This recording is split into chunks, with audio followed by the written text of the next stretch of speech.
Hi, everybody. Welcome and welcome back to the Harvard Innovation Lab for our last of our social entrepreneurship track workshops for this semester. My name is Megan Mahoney. I know many of you. I'm the Assistant Director of Social and Cultural Entrepreneurship here at the iLab. But without further ado, I am really excited to introduce our panel for this evening, which is going to focus on the funding landscape for social ventures, which is what most of you have asked about at all of the other workshops anyways, which is why we held it to the end to make sure you kept coming back. But with us today we have Georgia Levinson Cohen. Cohan. You know, I asked and then I got it wrong. Georgia Levinson Cohan, who is coming to us today from Columbia University and has very recently written Social Entrepreneurship for the 21st Century. And we have a few copies here today if you want to thumb through it. And Georgia's going to speak today a little bit about her research, her work with regard to what's in the book today. And we have Brendan Cullen and Tom Fry from the Draper Richards Kaplan Foundation. Many of you, I think, know Draper Richards Kaplan. They're one of the most impressive funders, I think, in the area around social impact investing, and they're really going to lay forth the framework for impact investing and what you need to know. So without further ado, I'll leave it to this wonderful panel to introduce themselves.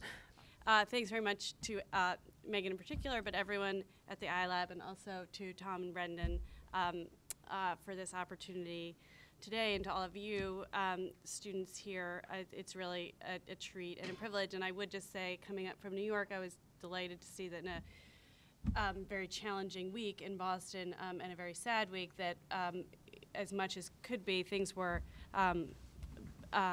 business had resumed in most parts as usual. And I say that as a native New Yorker and as someone who was in New York during September 11th and during the attacks, and I was working actually at McKinsey at the time and was on a McKinsey team that helped set up the September 11th Fund. So actually my first experience in the sort of philanthropic world was in a somewhat similar situation, and what we really focused on was sort of bringing the city back and resilience. And so, you know, there's actually really no stronger statement in the face of that kind of evil and sadness and sort of resuming daily life and activity. So it was hard not to remember that experience. I will talk very briefly. I don't get back to campus often, but when I was in business school at HBS, I will say that this was a very different, I think this was the GBH space. This was not the iLab, and for people like me who are interested in social innovation and social entrepreneurship, there really was, I had a reasonably unusual kind of business school CV or curriculum at the time, in that I'd kind of sneak across the river to the Kennedy School and take classes in public policy there, and I'd actually go into Harvard Yard and take classes with William Julius Wilson, and there was no, at the time, for people who had my interest, sort of university-wide view on social innovation and entrepreneurship in the way that there is today, and at a place like the iLab. So it's just a huge treat to be here at a place that really has a kind of interdisciplinary and cross-pollination view of sort of how social innovation works best. The other thing that I would say is, when I was in business school at HBS, the Social Enterprise Initiative was just getting underway, and sort of ironically it was called Social Enterprise, but it really wasn't about kind of enterprise per se, but it was really mostly about kind of nonprofit management. And when we thought about social change and social innovation, we were really just thinking about it, for the most part, in the nonprofit sector, either on the social service provider side or on the philanthropic side. And my work in the several years since I was here has really focused on the sweep of activities across sectors, nonprofit, for-profit, and public sector. I think that now we think about when we think about social entrepreneurship and social innovation. And so the book that Megan mentioned that it took a few years to write, called Social Entrepreneurship for the 21st Century, Innovation Across the Nonprofit, Private, and Public Sectors, which rolls off the tongue, is really about that sweep, and looks at examples of innovation, entrepreneurial activity in the nonprofit sector, service providers, but also funders, that in some cases are entrepreneurial and innovative because they start to look like businesses. They adopt methodologies or approaches that look a little bit, not in all cases, but sometimes look like business, and then in turn businesses in the commercial space that have been infused, both investors and enterprises, with values or notions of value from the social sector, and then in the public sector, a set of public policies that helps incent innovation in the social sector, sort of broadly defined. And I think that sweep, again, represents however you want to define it. I've also managed to write a book about social entrepreneurship and innovation while dodging definitions of both, other than saying really it's sort of in a Potter Stewart way, you sort of hard to define, know it when you see it. But other than to say that there is a sweep, and so I think that people who want to become engaged in the work of social impact and innovation and social change really can do so by taking on roles and responsibilities across the sectors. I taught my work focuses both on the enterprise, the sort of entity organization side of the equation, as well as the funder side. I know tonight we're going to focus, I think, mostly on the funding landscape. And I think that there is lots to talk about, and we are all very fortunate, I think, that we have some of the best practitioners of sort of social venture funding. I would just say one of the things that interested me in writing the book were, I think, really innovation, what I sort of call innovations in philanthropy, or actually even beyond philanthropy, innovations more broadly in the social capital markets. And so, and I say social capital rather than philanthropy because philanthropy is an important piece. And I actually think a lot of these innovations began in the philanthropic world. So we'll hear about what venture philanthropy or engaged philanthropy looks like and how it actually works. What interested me in particular were some of the new tools, whether they're measurement and evaluation or experiments with technology and open innovation, new tools like prizes and challenges, which I'll talk about a little bit in a moment, and then what I actually call sort of activist assets. So the way that funders really have started in the last sort of 10, 15, in some cases 20 years to think differently in the social sector about how they use charitable assets. So sometimes that's thinking about just grants, and can we make our grants look a little bit different? Can we actually make them in the form of low-interest loans, perhaps to nonprofits that don't have access to sort of affordable capital? Can we make equity investments, perhaps, with some of those grants in social purpose businesses? Can we think a little bit differently? And Gates and others are starting to do that a little bit. Can we actually think differently about the corpus? So an endowed foundation only has to spend down 5% of their endowment. The balance, the 95%, sits in an endowment, and many foundations are at least beginning now to think about those endowed assets and how they can still honor their fiduciary responsibilities, but also not just screen, and how they invest their dollars, not just screen them. So it's not just saying we don't want to invest in firearms, we don't want to invest in tobacco, but actually think, can we use some of those assets in a more proactive way? And I think that thinking, what I sort of therefore call kind of a shift from entrepreneurship to really a focus on enterprise, has led to a whole new variety of foundations. Some of them are actually hybrids, so Google.org or the Midyar Network incorporated themselves as funders to explicitly fund nonprofits as well as for-profits. And then we see their influence, I think, in a whole range of funders that have typically funded nonprofits but are now starting to experiment a little bit with companies. So, for example, the New Schools Venture Fund, which is a venture philanthropy that has traditionally funded nonprofit education startups, now has in its portfolio a couple of for-profit startups. And then there are organizations that are nonprofit funders but really are just looking to fund enterprise. They've really moved into enterprise per se. So the Acumens of the world, they are nonprofits, but they're really just investing in businesses and endeavors. Others, forgive me if you all are covering this, but I raise all those nonprofit examples because I think that that's where this discussion about impact investing, which now often I think trains on the commercial sector, is there's sort of people who are seeking market rate investments and trying to also achieve social and/or environmental returns at the same time. That really began, I think, in the nonprofit sector with some of these more adventurous philanthropies, and we can talk more about the sort of really for-profit impact investing and what that looks like, both in the kind of bottom of the pyramid emerging market context as well as sort of U.S. domestically. And I would just put one plug for the public sector funding sources, because I think sometimes in the discussions of innovation and discussions of entrepreneurship, sort of social or otherwise, there isn't a whole lot of discussion about the role of government and the role of public policy. And I talk a little bit about this in my book, and I'd be happy to talk more about it. I think if we think about what are, classically the nonprofit sector, some of the, a Teach for America or a City Year or Jumpstart or nonprofits that we sort of all like to think have gotten to scale. In the end, they've really gotten to scale in many cases through government and federal funds. So and something like 60% of the nonprofits in the 60% of nonprofit funding in the U.S. is still actually coming from government, from sort of state, local, or federal sources. So I think as you think about social ventures and you think about entrepreneurial ventures, there is still a lot of both public funds and sort of a role of government in shaping policies that help other funders get their capital, I think, to innovative nonprofits. So I think what's most interesting to do is maybe offer up one or two examples of what I think are sort of neat innovations in funding, and I will try to pick ones. I think some of them you are probably familiar with, but some of them. Sorry, can I just? Are most of you? I'd love to have a sense of where people are from. Or we have. Are students or people who live in the community or starting ventures, or what's the best way to poll? Or anyway, or you just do yeah. Let's. So if you are an undergraduate, raise your hand. Okay. All right, small handful. If you are a current graduate school student. Okay, got it. How many are alums who are here? A few alums. How many are professors or teaching? All right, got a few teachers. How many of you are community members that aren't current students or alums? All right, awesome. And how many of you are actually launching or planning to launch a social impact organization? All right, so looks like almost half the room.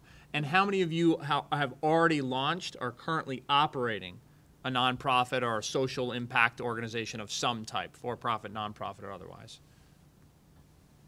Okay, so we've got a handful of real practitioners here as well. Okay. All right. No, thank you. That's really helpful, because I think as we were sort of trying to figure out what to say in our remarks, understanding a little bit better the experience and the breadth of perspective, in the audience is super helpful.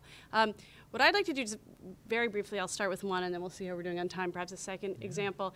The sort of innovations in the social capital market examples that interested me most in my research and my interviews and my work going forward actually have to do typically where the three sectors come together. So I talked a little bit about innovations in philanthropy, but the examples that I'm going to talk about typically either draw on models that are sort of ported from one sector to another, and we'll hear a great example there, but also kind of blended capital situations where we have players from all the sectors working together. So I'll talk.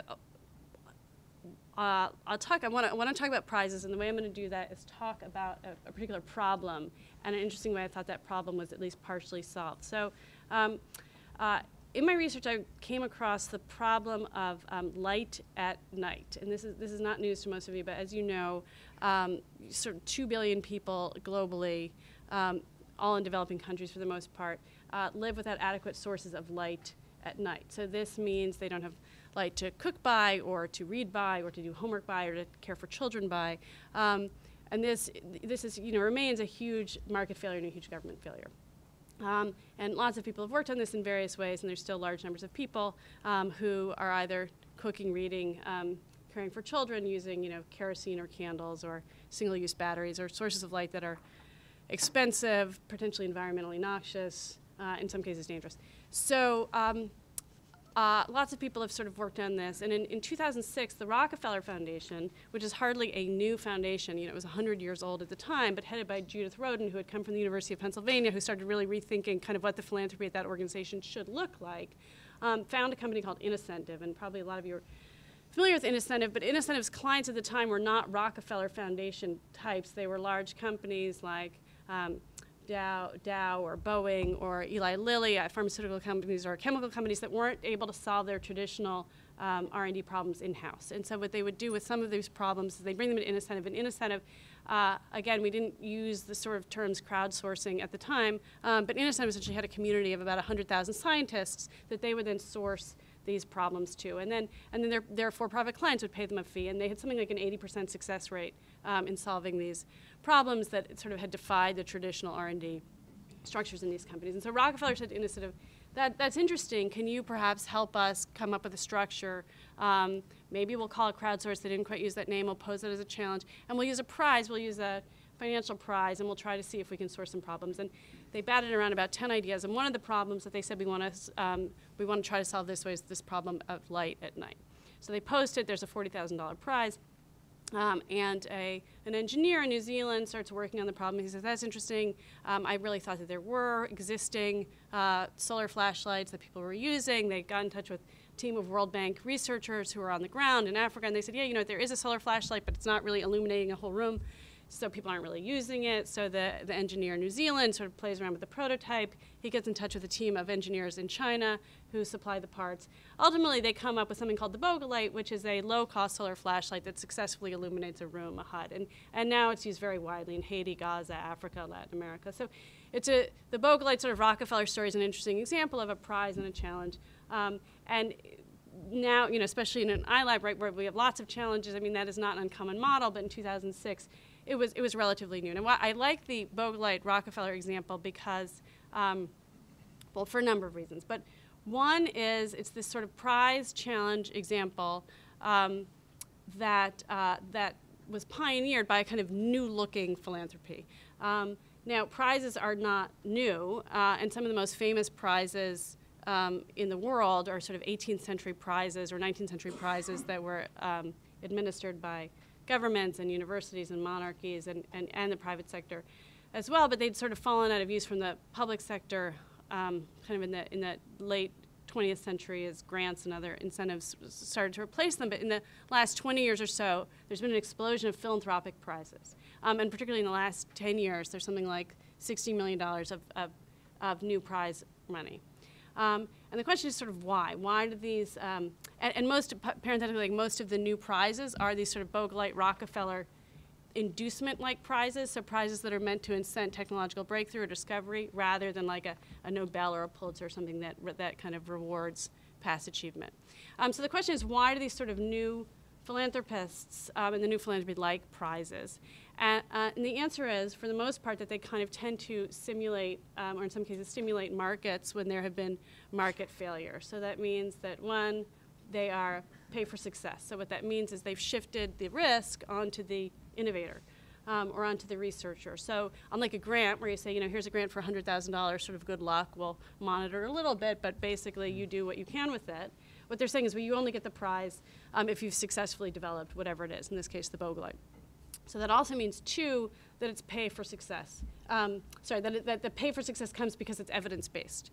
So I think, and we'll talk a lot more about this, but probably if there's sort of one hallmark of this kind of social entrepreneurship movement across the sector, it's this kind of laser-like, relentless focus on an evidence base, on how do you prove impact, how do you measure it, how do you evaluate it, regardless of the sector you're in. And I think we can discuss, I think there probably have been some unintended consequences of this really keen focus on quantifying and measuring results, like ad extremis almost, but that is definitely a hallmark, and that was true here. And then three, I think there's sort of this issue of leverage. So if you have a prize, particularly a large purse prize, you incent or you stimulate much more innovation than the actual value of the prize itself. So in this case, there were many interesting breakthroughs and innovations along this sort of problem of light at night that far exceeded the $40,000 that Rockefeller put forward. I'll just sort of end this example by saying that what interested me most about this particular prize example was that I think this explosion of and these interesting innovations in prize philanthropy reignited interest in government and in the public sector in using prizes. The government had long used prizes, but they sort of fell out of favor. And in 2008, for example, when the Obama administration came in, they brought in the incentives, and they brought in the Rockefeller Foundations, and they brought in Ashoka had been doing prizes and challenges, and they brought in a couple of other Case Foundations. The X Prize is a big one, and they brought them in. They said, how can we start to think about prizes in the public sector context again, and not just at places like NASA or the Department of Defense that has long used prizes and tournaments, and they think a lot about technology, but can we use the sort of prize or challenge model to address social challenges? So much harder to define, harder to measure issues like the achievement gap, or obesity and asthma in the inner cities, or challenges that were sort of are more entrenched and complex and harder than a particular technological breakthrough. And so there was a directive across government, and if you go on now to www.challenges.gov, there are many government agencies, from Race to the Top, which is $1 billion essentially prize at the Department of Education, to much smaller sort of community level prizes that the Obama administration and also many state and local governments are starting to play with. So I like that example. I'll probably end there, but because it's not a panacea. These prizes, there are many categories of problems that prizes can't solve and don't lend themselves to. But there are a large number that potentially they do, and I particularly like the example because it really draws on actors from across the sector sort of working together, and that's particularly true when you layer on the kind of technological crowdsourced piece to it. I'm happy. I have the other, but we can get back to it. The other example that I would like to come back to has similar properties, and that's in an area of social finance, and has to do with social impact bonds, which is something that I do a lot of work on. But I think I will let. Does she keep going? Go for it. Yeah. All right. Is that good, or does anyone? Or, should we hold questions? I'll give one more quick example. Is that good, Megan and Mike? Okay. How many of you? I mean, are people familiar with social impact bonds? Is that okay? I'm always so delighted because I'm sort of in the weeds on them, and I'm always very okay. So. I'll explain. So I'll start with the problem, or the set of problems, and I'll talk about what social impact bonds are. So social impact bonds are not really bonds, but they are instruments that are designed to deal with the very simple notion that prevention pays. So we all know, right, it's not just an adage, that we know that investments on the front end, particularly in areas of human capital, tend to repay themselves, right? So we go to school, you pay to go to Harvard, we invest, we invest in early childhood education where we know the financial returns are roughly sort of over a long period of time, maybe 7 to 1.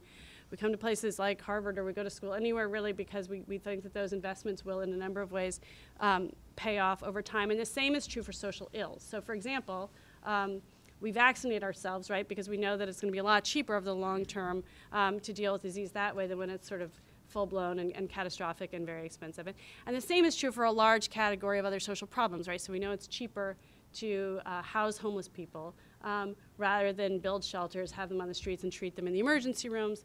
And this is true for a number of social problems. And it also turns out that it's true for prison populations, particularly prison populations with very high rates of recidivism. It's extremely costly to incarcerate large numbers of people. So we know this is true.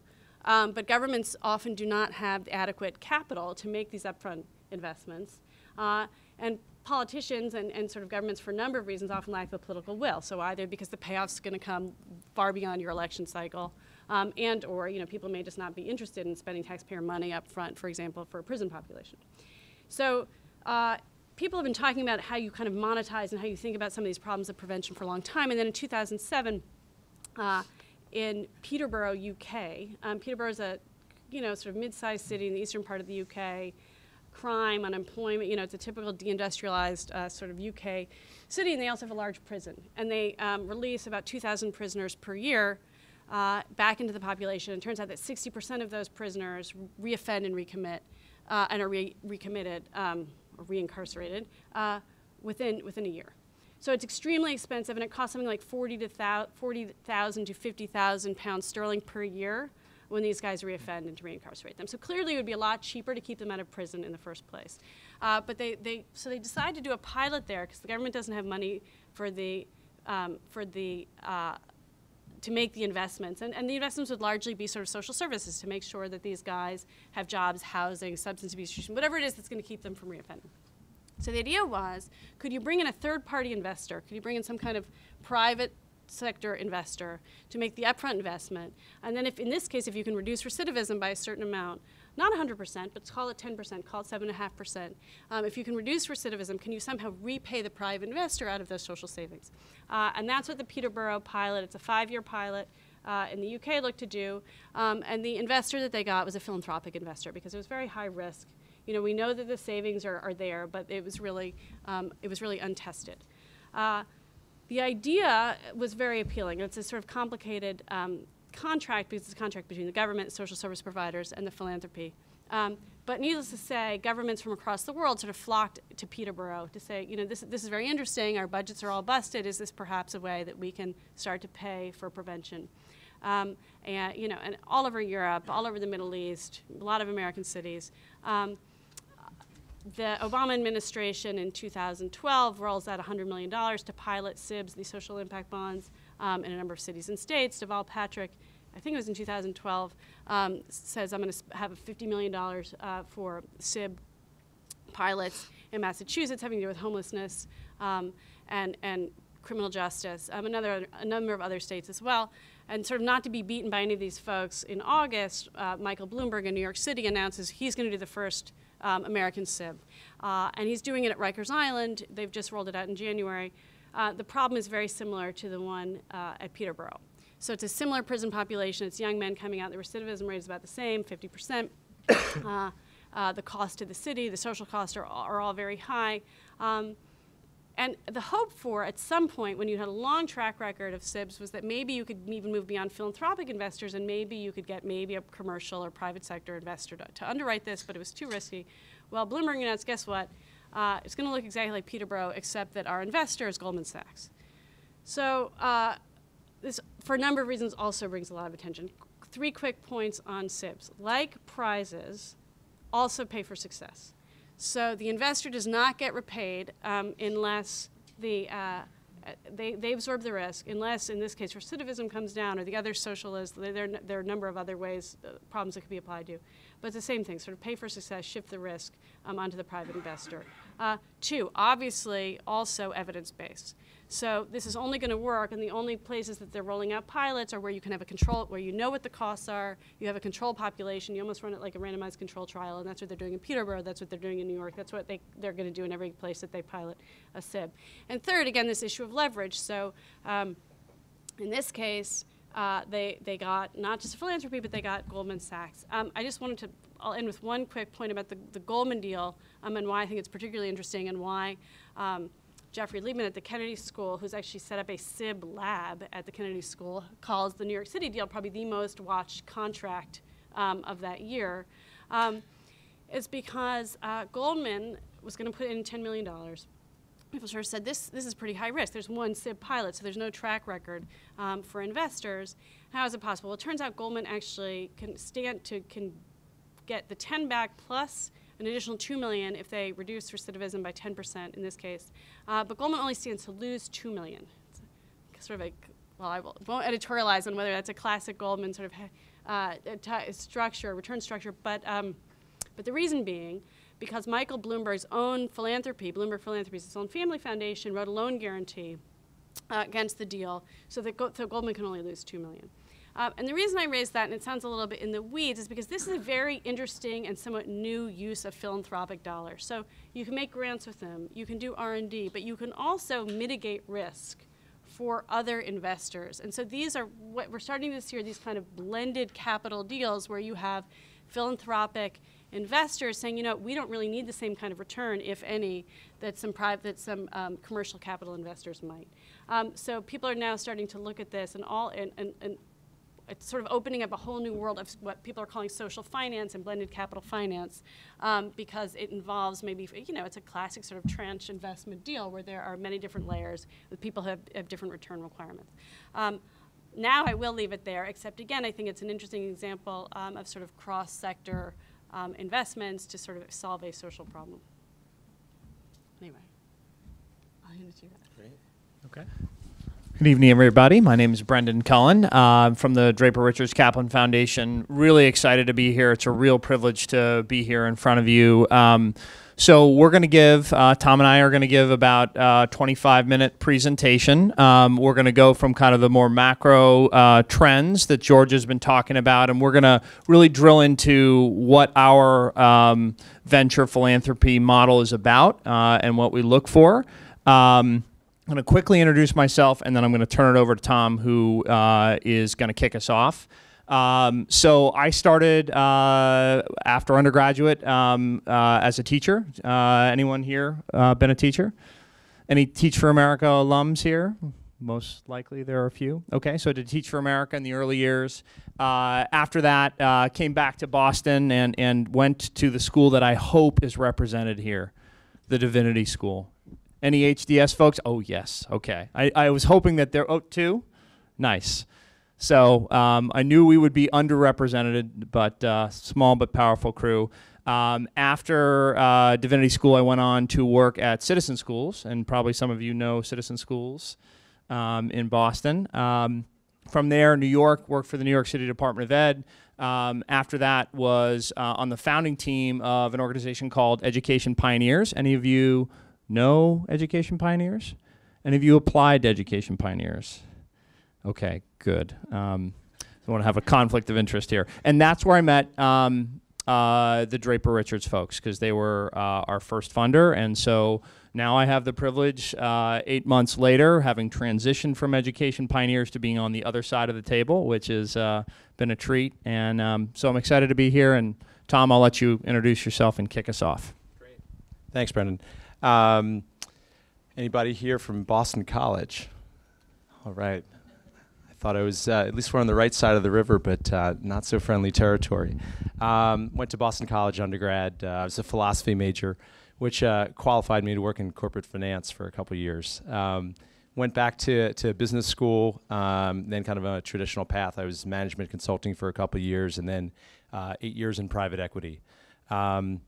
Something happened kind of along the way, and financially rewarded, but personally not so much. I ended up taking a sabbatical and went to Africa to help build a small nonprofit. We were doing HIV prevention work. Organization was called Grassroots Soccer. I don't know if anybody's heard of it. I went there for 3 months. I ended up staying for 3 years, and came back to the U.S. after the World Cup, and decided to stay in the nonprofit space in the funder sector. I actually had a couple offers from Gates Foundation and an organization down the road called New Profit. Some of you may have heard of New Profit. So I was a partner there for about 2 years, and then got a call from one of my early funding partners when I was at Grassroots Soccer, which was also Draper Richards Kaplan.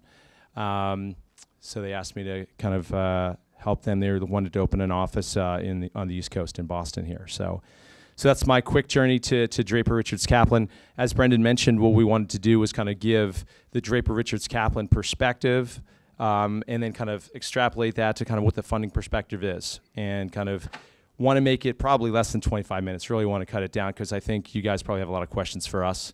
So I'd rather have you guys do the talking than us. Quick background on the foundation. There's 3 names on the door: Draper, Richards, and Kaplan. Draper is Bill Draper, longtime venture capitalist. He founded an organization called Sutter Hill back in 1962, which is one of the first venture capital firms in Silicon Valley.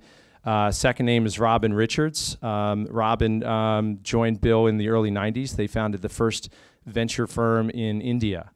In 2002, after a very successful India fund, they returned 15x to their limited partners.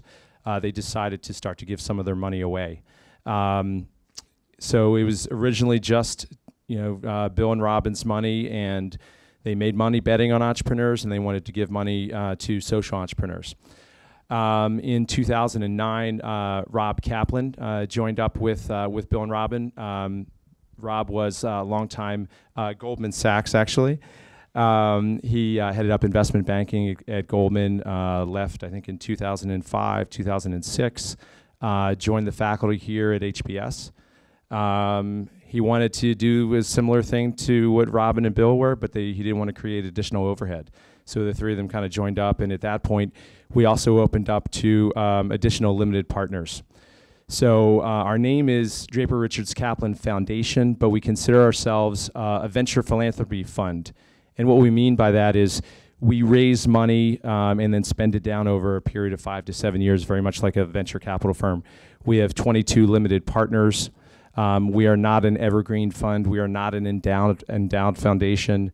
We are a fund, and we report back to our limited partners. We invest in 501c3s only. We're not looking for some type of financial return. We are looking for social impact. I guess our funding model, we give unrestricted funding. We look at early stage organizations, typically from business plan to 3 or 4 years old. We give $100,000 a year for 3 years. We take a board seat and actively work with the management team. There's areas where we focus on, and there's areas we do not focus on. Where we do focus is on organizational capacity. We do not focus on program model. And what we mean by that, we think of social entrepreneurs. They are looking at a problem, and they have a unique solution to that problem. And they have kind of, they drill down and hopefully have a unique solution. It doesn't necessarily need to be a technology. It could be fantastic implementation or execution on an existing model. But what we do focus on is people that are, strong leaders, and Brendan will kind of go into deeper about that. I'm trying to think, what we provide kind of beyond the $300,000 in capital over the 3 years, we provide strategic and operational support. And what we mean by that, we will work with you on building out a board. We'll ask questions about your revenue model. Where's it going to be coming from? We want people to have kind of monitoring and evaluation. Things that are going to make your organization kind of scalable over time. Again, we focus on early stage where people are typically focused on their program model. We want them to also focus on their business model. We are issue area agnostic. If you look at it, we've funded organizations in education, healthcare, civic engagement, poverty alleviation, clean water, agriculture. Geographically also agnostic. Of the 50 plus organizations we funded, half inside the US, half outside the US. We are highly selective. Last year we looked at about 800 organizations and we funded 11. One of the things Brendan will kind of touch on as well, sometimes we push people to followership or entrepreneurship. Not everybody needs to kind of start an organization. So we're going to kind of, when we do our diligence, we want to know who are the 5 to 10 organizations that are most like you, and you need to convince us why you're different, why you're special. When we talk about ourselves, we say that we're funders of early stage funders of social innovation, and we're high touch. Some of the names here, I apologize for the small print, but they're names that actually Georgia mentioned earlier: New Profit, Omidyar, Acumen Fund, Skoll, Ashoka. These are organizations that are kind of in our universe. When we say, venture philanthropy and what makes us kind of different a little bit from traditional foundations, these are people that are high touch. They give in different sizes. They give at different stages of growth. They go after different target demographics. But this is kind of where we operate. We consider ourselves relatively early stage, but we consider ourselves very high touch. Again, we're on your board for 3 years. We have standing calls on a weekly basis. We work with you on kind of a number of issue areas. So sometimes it could be the hardest $300,000 you're going to take as well. Something to think about, and we're going to kind of go back and forth between what we do at Draper Richards, but what kind of the funding space kind of looks at in general. There's kind of 6 levers that we think about, and you should think about when you think of how you're going to get funded. Individuals, foundations, corporations, government entities, other nonprofits, and earned revenue. And depending on where you are in your stage of growth, you should focus on kind of different parts. Individuals, they'll fund anywhere along the continuum. And foundations, same thing. Some are kind of risk-seeking like us. Some are kind of risk-averse, some of the more established foundations. Corporations, they want proof points. Government as well. If you want to get into social impact bonds, you're not going to do that kind of out of the gate. That's 10 years worth of evidence before you even consider it. Other nonprofits, again, you can incubate inside and they can kind of give you, in-kind support. Earned revenue. There are some funders that are kind of really interested in that. But if you're a startup, nobody's going to give you money. You got to actually prove something to somebody first. This is a little bit of a repeat. Funders, and there's, I guess in the high touch funder space, what we're talking about, maybe 120, 140 organizations. People look at different things. Some are focused on issue areas. Some are target demographics. Some are certain geography.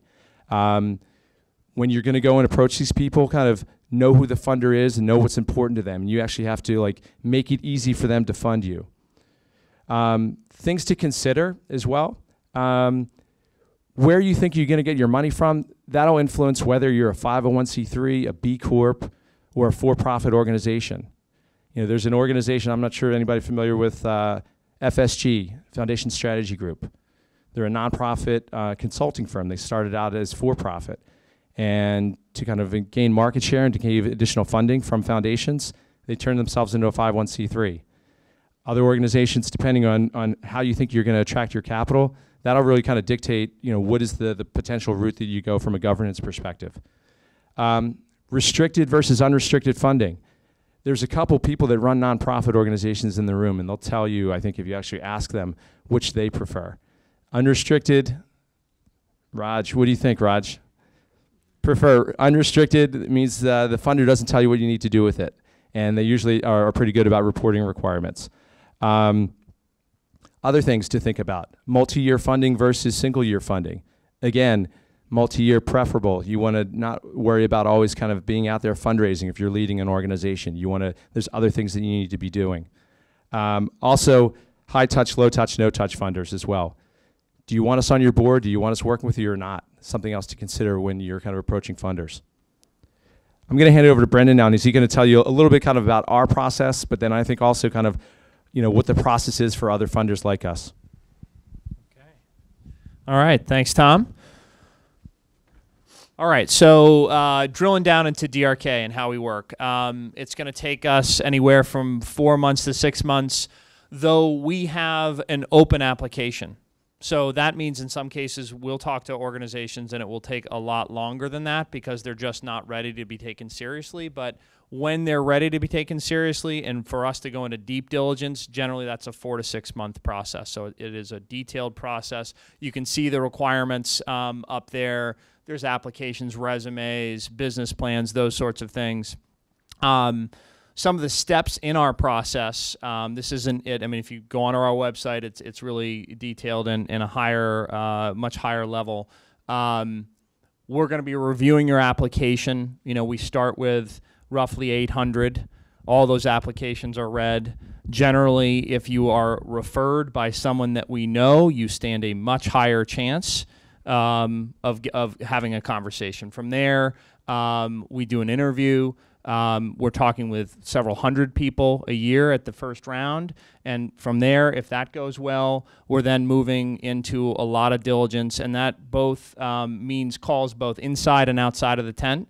And so our goal is to try to talk to people that you don't know, who are in the sector, who can help educate us as to the model and the space. And again, because we're in so many different areas, we're not experts in all of those areas, and we really need to ensure that we do that kind of diligence. And then we end with a metrics and milestones process. And Raj is actually our most recent, with Teatine Health, our most recent grantee, and we spent a decent amount of time with him on his metrics and milestones. So, all right, so that's our process. We're looking for really three things. It's leadership, it's the scalability of the model, and it is sustainable impact. What do we mean by that? So I'm not going to read all these things. I'm actually going to highlight just one or two, and then Tom, if you want to build off of any of them. The two that I want to highlight here are the last two, proven entrepreneurial qualities. It's not about who the entrepreneur is always, but who they're able to attract around them.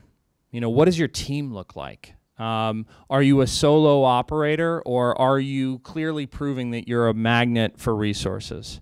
Even if you are you know, not that old and not that experienced, you know, can you prove, and particularly if you're younger, can you prove that you can bring powerful, important, knowledgeable people to help you in the development of your organization? The second thing I would say here is issue area expertise is important for us. It's definitely important for us. So just because you're smart and just because you've shown that you can do a lot of different things, what do you know about the issue? So Tom, any other points that you want to? Yeah, I would just kind of echo Brendan. When we say resources as well, it's dollars. Can you kind of tell a really good story to funders? Can you get them to kind of understand kind of like your knowledge base and convince them that your solution is unique and that you actually are kind of worthy of funding? So resources is dollars, it's talent to your team, it's building out a board. So I would say another thing with regard to kind of leadership, are you a visionary? Can you articulate something that's unique? And can you demonstrate kind of why we need kind of another organization? Yeah, absolutely. So second thing, and this is not true of all funders in the space, by the way, but scale is really important to Draper Richards Kaplan. We're not interested in organizations or models that are going to do an incredible thing in one city or in one region. We're really looking for ideas that during the time of our 3-year grant will go, if they're U.S. and they're domestic, that they're going to go to multiple states or multiple cities, that they have ambitions if they're international to go to multiple places. And so that is different. I mean, not all funders would say that kind of scale is critical, but it's certainly critical to us. And for it to be scalable, our belief is that it needs to be fairly simple. There are a lot of models out there that we see where the folks are really trying to take on every aspect of a problem or have a touch point into every, like a Harlem Children's Zone type approach. And you can argue as to whether or not that's the right way to go, but it's proven very difficult to scale to other places. And we think simple is better. Tom, any points on scale that you wanted to highlight? Yeah, I would say actually with regard to scale, I agree that it's kind of has to be the simple. The other thing is that your aspiration? Do you want to scale? I mean, we don't want to be the gas, right? We want to be the brakes. We want to be the ones telling you, no, you actually got to get it right here in this geography and then go somewhere else. And do you also have the commitment of your team and your board as well? So I think scale is something that, do you have that aspiration or not? Do you have that kind of systems change orientation as well? Good. Yeah, absolutely. And that leads us into impact. So we are looking for entrepreneurs that are focused not just on the direct impact, and obviously that is the most critical thing in the early years. What are you doing with the population that you're directly serving? And how are you measuring that? How does that connect to a meaningful theory of change? All the things that are on that slide. But we're also really interested in folks that are thinking about systems change, that maybe their organization is not going to single-handedly revolutionize that field in and of itself, but it's going to spur policy change, or they have aspirations of their model, though it may be simple, impacting the broader landscape. So that's something that we definitely look at, and we look to actually in our metrics and milestones process, what are your direct impact goals and how are you going to measure that, and what are your indirect impact goals, and how do you conceive of that even in your first few years? Okay. All right. So we're going to wrap up with some things to consider, and I'll start off. First thing is identify real problems. We see a lot of folks who have a solution in search of a problem. Oftentimes, it could be, the vogue now is platforms, crowdfunding, how can technology change something? And they haven't really zoned in on a specific issue and why that technology in this instance is really going to be the critical lever. So identify real problems. The other thing that we see a lot is that our entrepreneurs that are unsuccessful haven't really done enough investigation into the competitive landscape. They haven't talked to other service providers. They haven't done enough research into the folks and the issues with people that they're trying to help in some way. I can't tell you the number of times where I've said, have you talked to this person? Have you talked to that person? They haven't even heard of the organization. And the organization is like the leader in the field.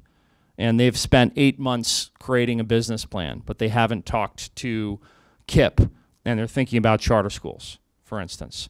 I would just kind of also on that, are you talking to the constituency that you're trying to serve, right? I mean, are you talking to the kids you're trying to help, or kind of the household that's kind of trying to pull itself out of poverty? Have you actually talked to those people that you're trying to reach out to? Yeah, absolutely. And that leads me to the last point here for me, which is know that what you are doing is actually unique, or is something that is different, and is something that's really needed. And that's that issue of like, should you really be a social entrepreneur?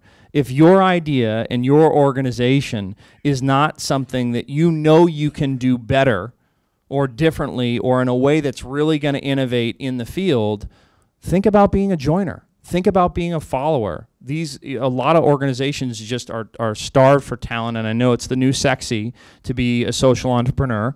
But I think there's a lot to be said for being an intrapreneur, and what I mean by that is go into an existing system, go into an existing entity, and try to be an entrepreneur in that setting. So that's definitely something that we think you should consider.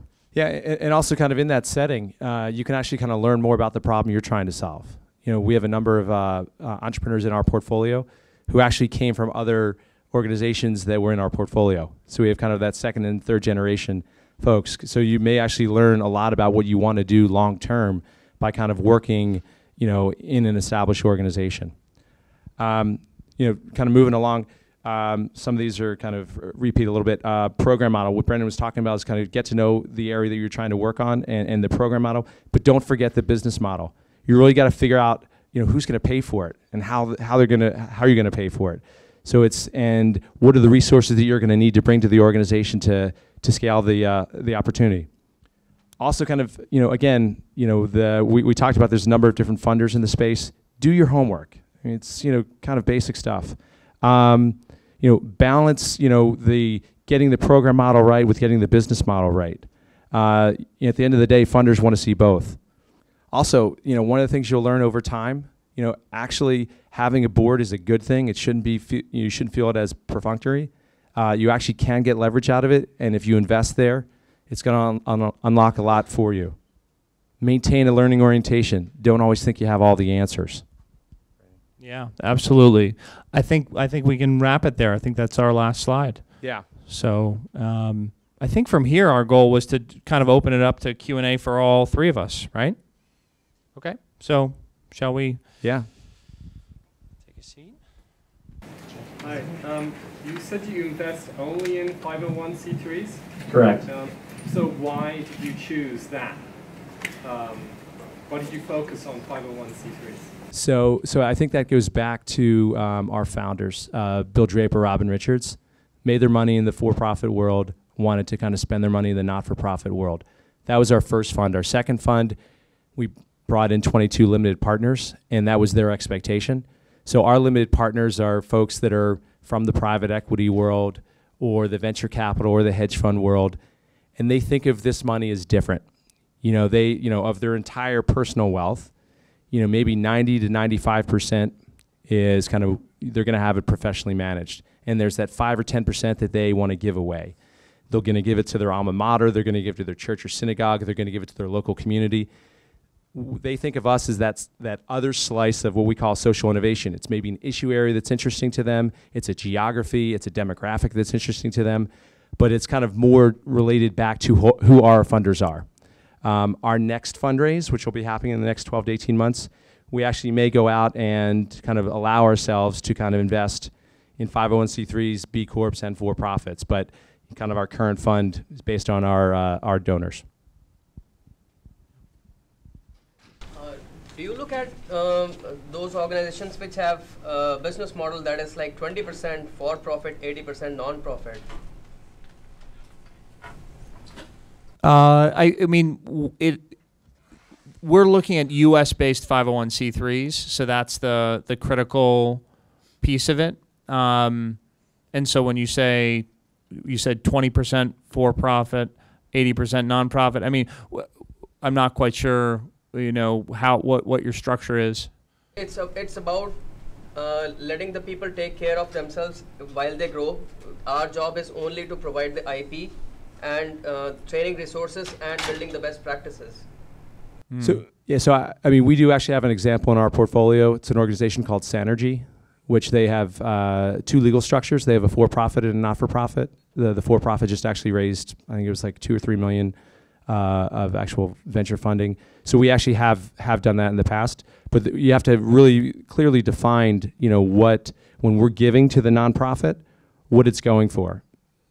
So, but yes, we do have the flexibility to do that. Yeah. But again, we're, in that instance, we're funding the nonprofit side of that entity. Yeah. Question for Georgia about the social innovation bonds. You were describing the sort of systemic problems that one would take on, and I'm curious what sorts of things people do to address the fact that in a systemic problem, almost by definition, the changes that happen could have nothing to do with what happens. So, for instance, if the economy gets better, there could be fewer people, in these situations that have absolutely no reflection of the investment.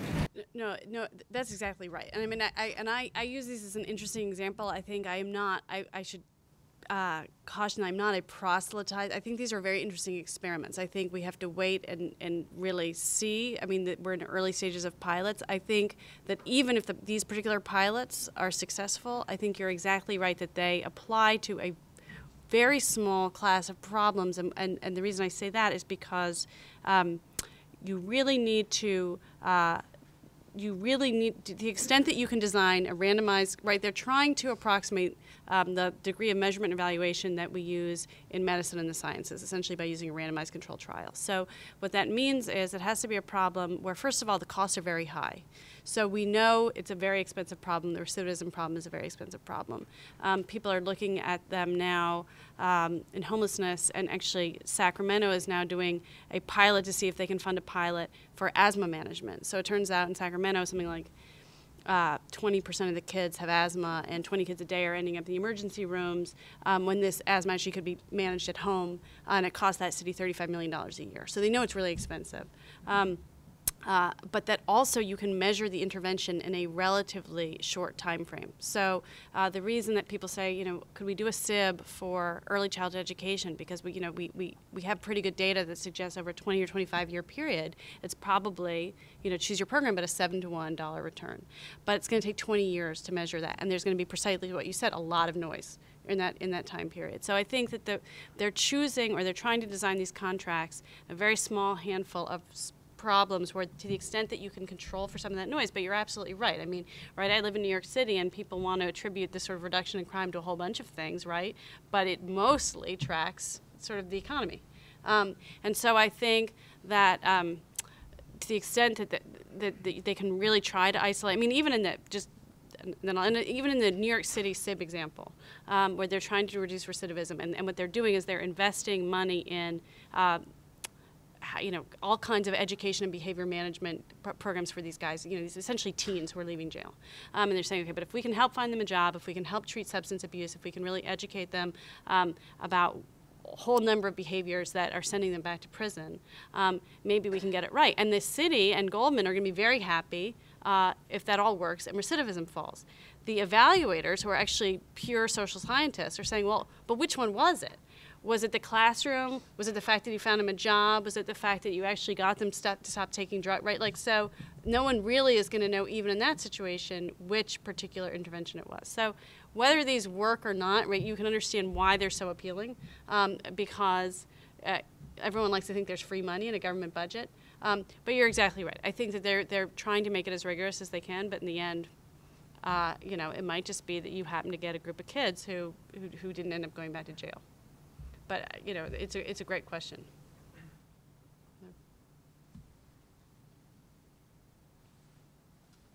We are for-profit technology startup.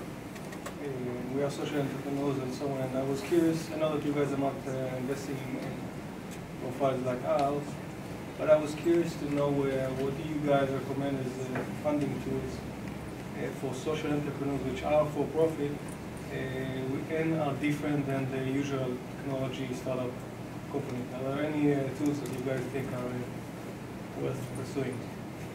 Like Acumen, Helios, those kind those folks. Yeah. Yeah. Go ahead. No good. There are some new funders out there that are really focused on social impact funding in a for-profit company.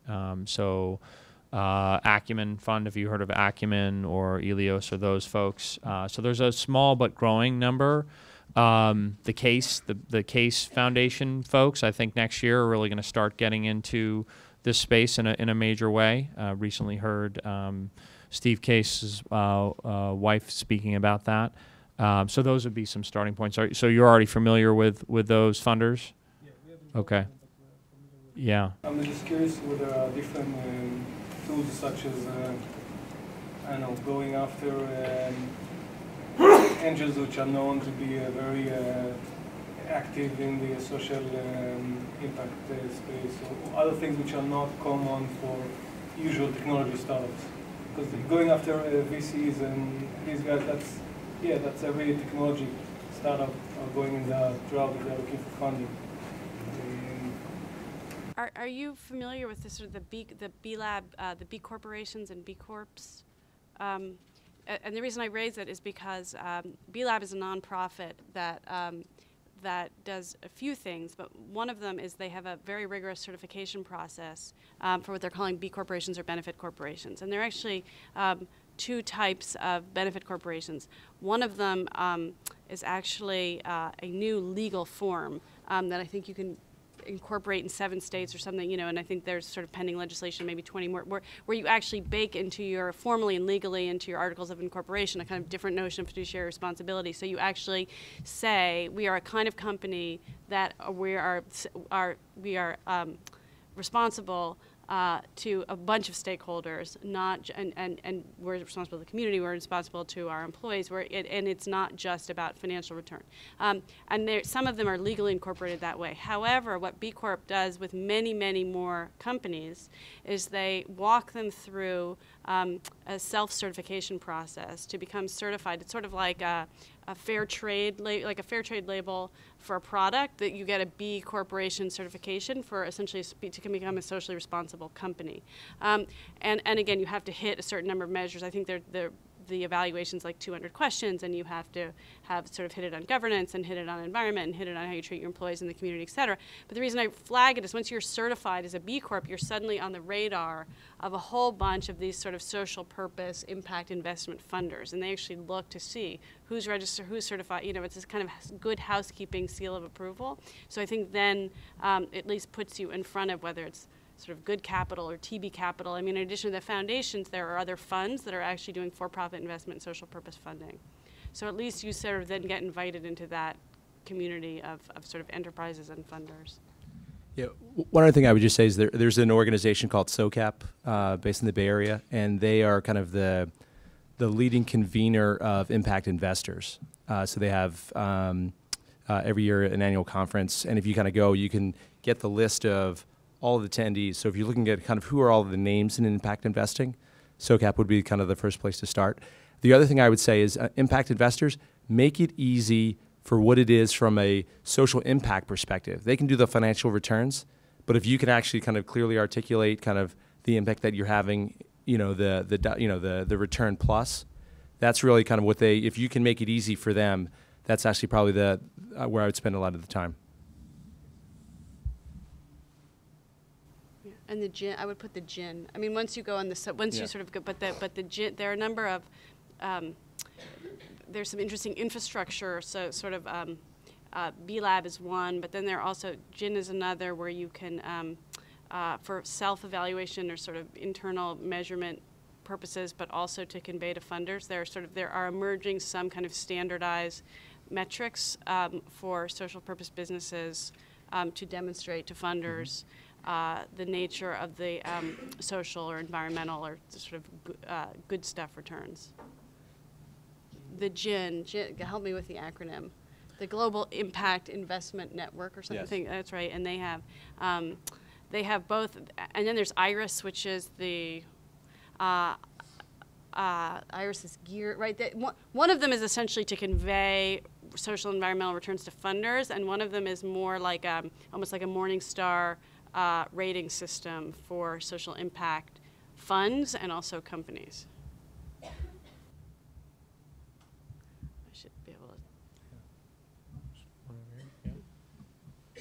So I was hoping you two could actually affirm a statement, and that's it's okay for a 501c3 to invest in its overhead.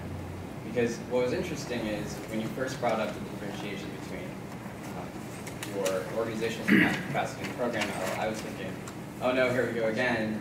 Here's another donor that really wants the impact and dollar return in ensuring that all of the money goes towards the beneficiaries and programs. So, that's the experience I've had with foundations. The nonprofit I'm working on, we basically deliver clean water in developing countries. And our best year was when we were able to scale to 400 plants in Laos and Cambodia. But that was the same year that we lost our foundation funding because we spent way too much money on the overhead costs of marketing and advertising. So that kind of put a negative light in our view of the donor landscape for nonprofits because there was no space to really invest in that upfront investment that you spoke of when it came to prevention. So if I heard you right, is it then accurate to just say that all of your portfolio companies are actually able to focus on that overhead spend and really build that as opposed to ensuring that the donors get all of their money back through program model investments? Yeah, actually, that's what unrestricted funding is, right? I mean, we give money, and we're going to make a bet on you that you're going to steward the money the best way. So we're not going to hamstring you and say it needs to go to the end constituent. If you need to kind of build capacity and you need to kind of hire development staff, or if you need to kind of upgrade your space, or you need to do a whole lot of travel, however you want to spend the money. Yeah, and there's a number of funders out there. That's why, if Raj came up here, he would tell you that having unrestricted funding kind of allows you that freedom and kind of getting to know who the funders are that do that, right? It's one of the things when you consider other things to talk to is talk to certain funders. Do they mind if their dollars go and cover 100% of overhead? We don't mind, and if it allows you to attract additional capital, that's even better. Yeah, no further comments from me about DRK, other than to say that I did a lot of fundraising when I worked at Education Pioneers and a lot of other places, and I know that the landscape is littered certainly with places that do not want to see your overhead any more than 20-30%, and if you're over 30%, boy, you're in danger. And so I can certainly relate to what you're saying, and I think that there's a lot of evidence out there that overhead, without overhead, impact becomes really, really difficult. And my sense is that the landscape is starting to change there, though time will tell. Yeah, one just follow up. I think you're touching on a point that we want to make, which is like there needs to be a level of donor education, right? The amount of money that gets spent in this country on philanthropy, and what we have to show for it isn't as great as it could be. Right, I mean, there's a recent video we were talking about earlier, the Dan Pilata video on TED Talk, which is talking exactly about this, right? So I'm sure, you're nodding your head, I assume you've seen it then. Yeah, so I think that if philanthropy is going to move forward, actually it's kind of the donors need to be educated. So part of what we do is hopefully that, so.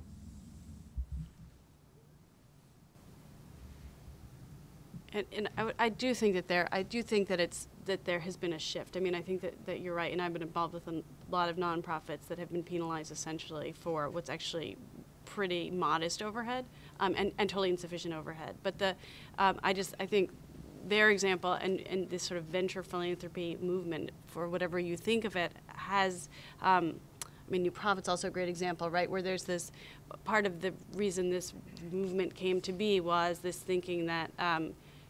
There's just not enough investment in capacity building for these organizations. So some of it is really sort of releasing the valve on overhead per se, but then also supplying other types of capacity support. So I think to the extent that you find funders who will, who are not so myopically focused on that, 15% or 20%, they are also likely to give you other types of in-kind supports or community supports that will help with the capacity building side of things. Follow-up question to that. We're we're a software startup that's a nonprofit in the religious education space.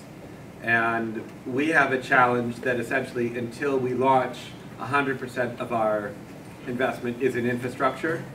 But on the other hand, once we launch, we can become sustainable and need a much smaller investment over time. And I'm wondering, how do you convey that in a good story to a donor community? And also in the Jewish education space, who do you think I should be talking to? That's a good question. I would say that a lot of funders are really interested in earned revenue, and very few funders are interested in a model that's 100% philanthropy now. And so if you can show that your model, I mean, most models do require philanthropy up front just to get the business model, just to hire the people, you know, before you can start charging for something. But I know that when we look at deals, that's part of the sustainability piece of it. Is there going to be? It doesn't need to be 50 or 60% earned revenue, but you know, they should show some way that they can have paying customers if possible, if the market will bear that. And so I don't think you'll have a difficult time, you know, on that front. And in terms of Jewish funders, I mean, we can talk afterward. Depends on, I would say, you know, geography. I mean, you're focusing on a particular city, a particular region. Is it national? Is it international? So North America. Got it. Let's talk afterward, and I'll put on my thinking cap. Do you either of you have ideas? Well, and we should talk out, you know, and I think that you could probably cut that a number of ways. The other Kaplan Foundation actually is one that comes to, but whatever, we can brainstorm about this after. The Kaplan Family Foundation from sort of the Kaplan on, you know, the test prep stuff, has a large family foundation that does stuff in education, and one of their other program areas is sort of Jewish related stuff. So I don't know if you would fall in that sweet spot or. Yeah. Two things I would say. One, the idea of kind of having some type of business plan, right? Where you're going to say, like, you know, I need X million dollars that I need to burn through over the next 5 years, and then I'm actually going to be, you know, cash flow positive. I need $500,000, and if you want, it'll last me for 1 year. And worst case, I would need $1 million. Yeah, so the idea of kind of going to, again, you're going to be going to somebody like an informed person. I need $1 million over 2 years, and then I'm going to be cash flow positive. I'd love for you to kind of underwrite, you know, 25% of that, 50% of that. And then they're going to ask you a lot of questions. They're going to challenge it. Present it in kind of the form of like an IPO document, right? Very successful. I can give you examples afterwards. I can show you. I actually have some in my bag. In terms of specific funders, out of New York, there's an organization, the Bronfman family. I don't know if you've heard of them. You have, okay. I was going to say, like, that's the most recognized name that I know in the space, but we can kind of circle up afterwards, I think. I'm curious, a lot of the impact investment or impact advocacy, I would say, to preface my question, is about giving organizations money. And I know, for instance, in the case of my organization, that we're growing slowly and we're funding our growth and everything. But what we really need to accelerate things are people who know people that we don't, and people who know things that we don't. And I wonder if there are any impact communities where people come and say, hey, we're in business X, but we really need relationships and expertise related to telecommunications. And like, how do we get in touch with somebody at Verizon? Does anybody do that? We don't need any money, but the people who have the money, 9 times out of 10 are the people who know what we need to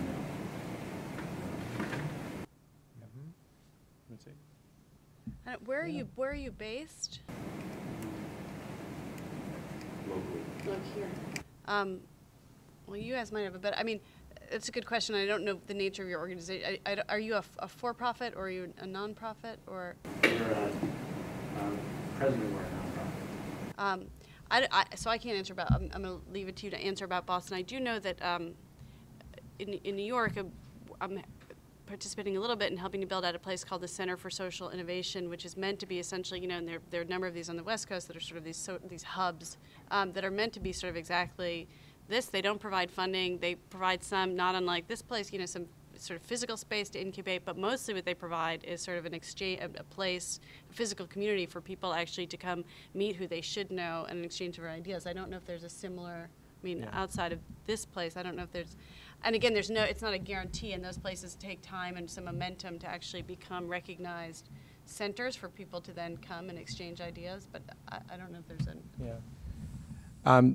I would say two thoughts. One, just specific names. Are you familiar with Root Cause? Organization based in Boston. They have a number of kind of partners. They kind of give money to Root Cause. Root Cause is like a nonprofit consulting firm. And the people that are their donors are, you know, corporate executives that want to give some cash, but they actually want to give more of their time. So I think kind of getting on, you know, involved with them would be kind of one place. Another place, do you know Social Venture Partners?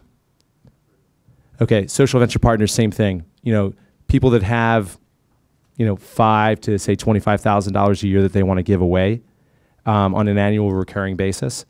But again, they want to be more high touch than just kind of like giving from their wallet. You know, so they are kind of executives. And Social Venture Partners is a network in all major cities. I think there's maybe about 80, you know, in the U.S.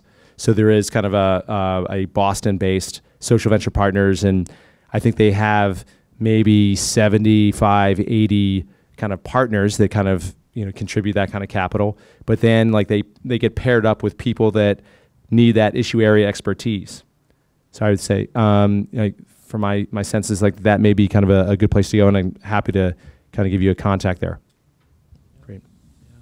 Well, the last thing I would say is that I would ask you how you're leveraging your board. And if your board isn't able to connect you to the right kind of folks, how do you get people on your board that are able to do that?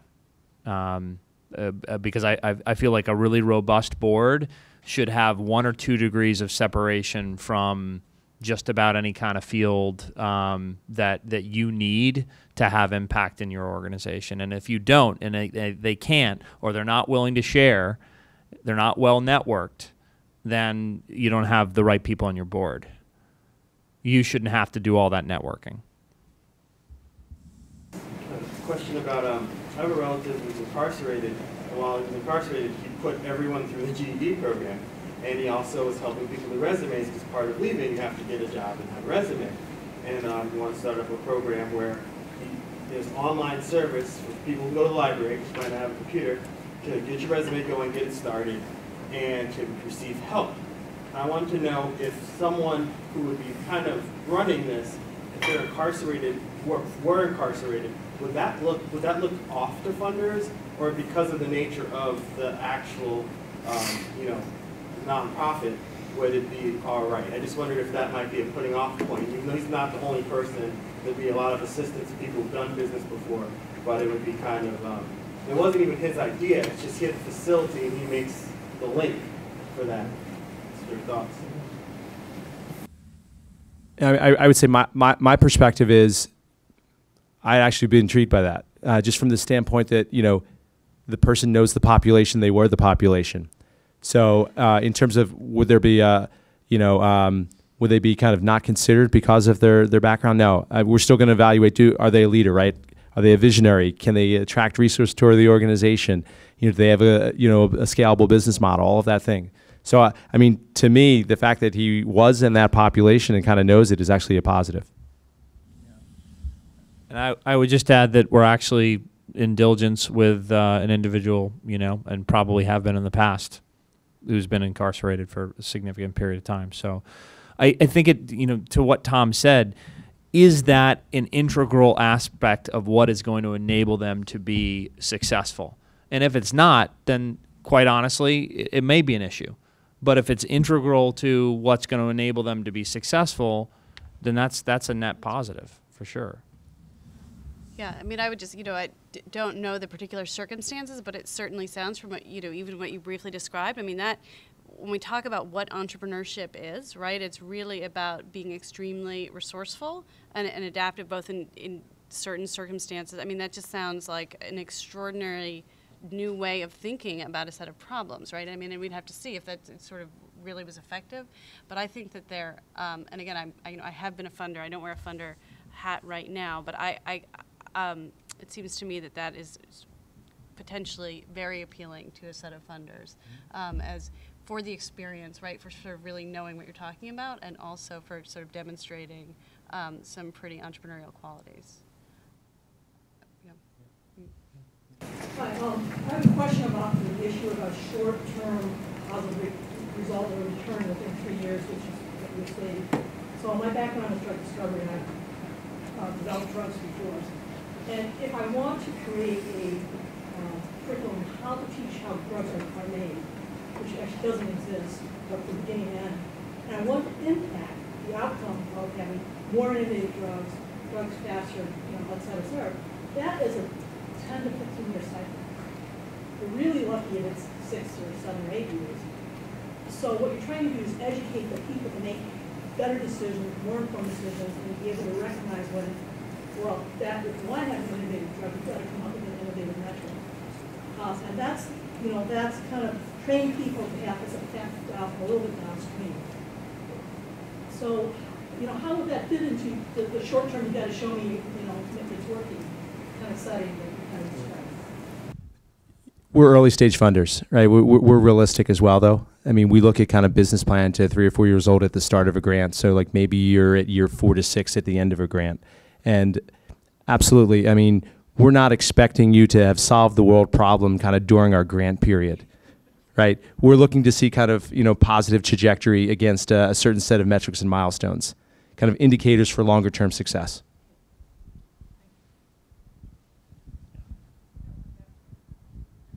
Sure.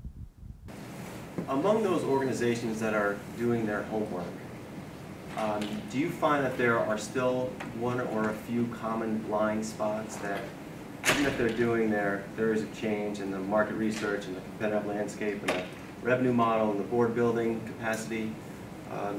Are there some common themes that even those new organizations are weak in? I mean, one that I see a lot is, especially in the nonprofit world, people in the nonprofit world speak nonprofit to whoever they're talking to, right? So the idea of messaging, like if you're talking to somebody, in the nonprofit world, they may understand your vernacular, but most of the world doesn't, right? So it's kind of changing your message. If you're talking to somebody in finance or venture capital or private equity person, you need to speak their language, not your language. Or if you're talking to an individual funder or something, again, getting crisp on your message and kind of using language that everybody understands. That's one of the big blind spots that I see. Yeah, and I would just add to that to say, you start at 30,000 foot level and then ask for permission to proceed. Make sure that when you're describing what you're doing, that you're asking, are you following me? Do you have any questions? Make sure that you're asking them questions along the way in your pitch, and then bring them down. So often it goes right to the details, and sometimes the funder didn't get the big picture, right? Because you're so into your issue area that you might make the assumption that just because you submitted materials in advance, that they read them and that they're really familiar with the landscape. So it doesn't mean to say that you assume that they haven't read them, but ask for permission before you go down. Yeah, I think that's any advice on that front, Georgia? No, I guess one thought I had that I just is true of, I think, newbies, but also more established folks, both on the nonprofit, sort of the enterprise side, the organization side, and the funder side. And I actually would love to hear your thoughts about this, is how people think about failure or stumbling blocks or sort of mid-course corrections, because I think that that this sort of venture philanthropy borrows, by analogy, models from venture capital and even from private equity, although there are very different thinking in the nonprofit sector about success rates, particularly from funders, and what most funders typically want to see, and how the sort of real private sector world views, and certainly the life science, how do you see failure as sort of not a bad thing, and as sort of a creative destruction thing, and as sort of new companies emerge, which is different. And so I think that often people starting everyone is so keen to show success, success, success, and there's not a willingness to embrace failure, sort of a learning opportunity or an opportunity for funders to sort of move resources elsewhere. And I just don't know. I mean, how do you? think about that? Yeah, I mean, again, being an early stage funder, there's a lot of learning that happens for the entrepreneur in the first couple years, and a whole lot of change happens. We have a number of organizations that, if you looked at the business plan when we invested and when we, gave our last contribution, big changes. So that's why we bet on leadership teams, right? Do you have kind of a strong CEO? I mean, are they a founder leader? I mean, that's really something that's really important to us, because they're the one that's going to make it happen. They're going to have the drive, the stick-to-itness, it's their baby, the persistence, they're going to do what it takes to make it succeed, even if there's tremendous learning in the first couple of years. And so we actually have some successful organizations where that's happened. I would say the one other thing where we've seen, I don't know if it's a blind spot, but there isn't much depth sometimes beyond the CEO, and they get who they can, and it's maybe the B team or the C team. And I think the earlier that you can kind of get the A players, in your organization, I think that actually bodes well. Well, Megan, I think we're maybe finished with our questions. That'll wrap us up. Wow, yes, there you go. Thank you, Brendan, Tom, Georgia. This was really wonderful. We really appreciate your time and your perspectives, your varying perspectives. Thank you, everybody, for coming. It sounds like they're going to stick around for a little while if you have any more personal questions you want to ask them. But thanks for coming. But thank you to all of you once again for your time.